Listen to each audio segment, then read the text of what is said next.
নাহমাদুহু ওয়া নুসাল্লি আলা রাসূলিহিল কারীম আম্মা বা'দ। ক্বালা রাসূলুল্লাহি সাল্লাল্লাহু আলাইহি ওয়াসাল্লাম মান ক্বালা লা ইলাহা ইল্লাল্লাহ ফাদাখালাল জান্নাহ আও কামা ক্বালা আলাইহিস সালাতু ওয়াসসালাম।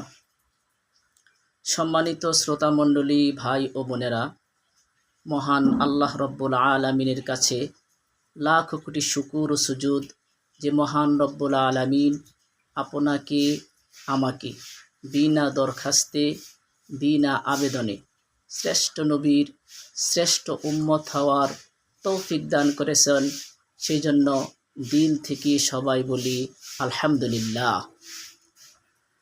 আল্লাহ সুবহানাহু ওয়া তাআলা আমাদেরকে শ্রেষ্ঠ নবীর শ্রেষ্ঠ উম্মত বানিয়েছেন।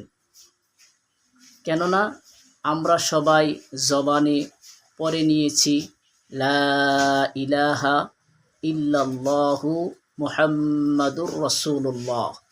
এই কথা যখন আমরা বলেছি, সাথে সাথে আমরা মুসলমান হয়ে গেছি। আমরা স্বীকৃতি দিয়েছি যে আল্লাহ তাআলা ব্যতীত ইবাদতের উপযুক্ত আর কোনো মাবুদ নাই।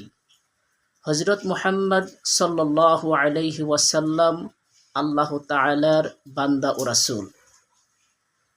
সম্মানিত শ্রোতামণ্ডলী, আমি আপনাদেরকে যে বিষয়টি বুঝাইতে চেয়েছি সেটি হলো কালিমা তয়্যিবার গুরুত্ব।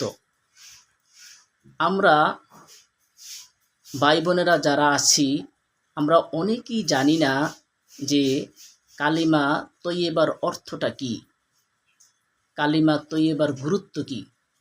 আসলে কালিমা তয়্যিবা এটা অনেক বড় একটি বিষয়।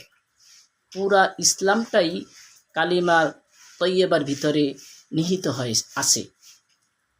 এখন আমরা এই কালিমা পড়ব, মুখে স্বীকার করব এবং দিলে বিশ্বাস করব এবং কাজে পরিণত করব, তাহলেই আমরা ঈমানদার হয়ে যাব।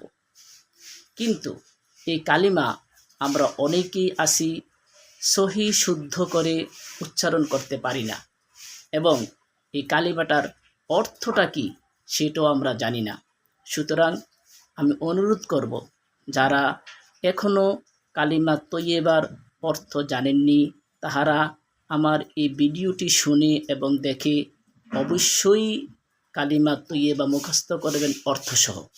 তাই আমি বলছি, আপনারা শুনুন।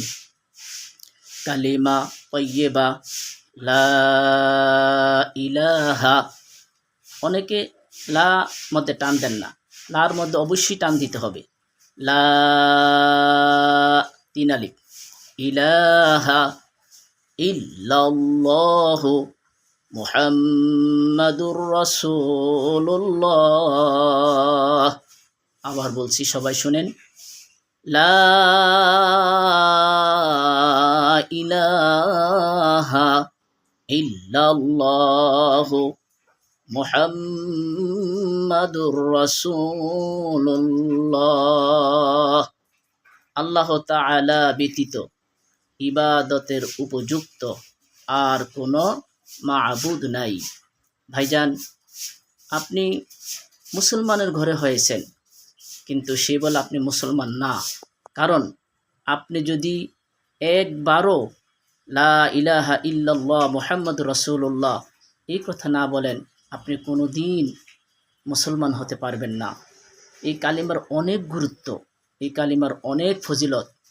সুতরাং এই কালিমার অর্থ বুঝে, এই কালিমার উপর আমল করে আমাদের সবাইকে কবরে যাওয়ার তৌফিক দান করুক, এবং সর্বশেষ যেদিন আমরা এই দুনিয়া থেকে চলে যাব, আমাদের শেষ নিঃশ্বাস যেদিন চলে যাবে, ওই মুহূর্তে যেন আমাদের সবার জবানে আল্লাহ তাআলা আমাদেরকে আমাদের জবানে জারি করিয়ে দেন লা ইলাহা ইল্লাল্লাহু মুহাম্মাদুর রাসূলুল্লাহ সাল্লাল্লাহু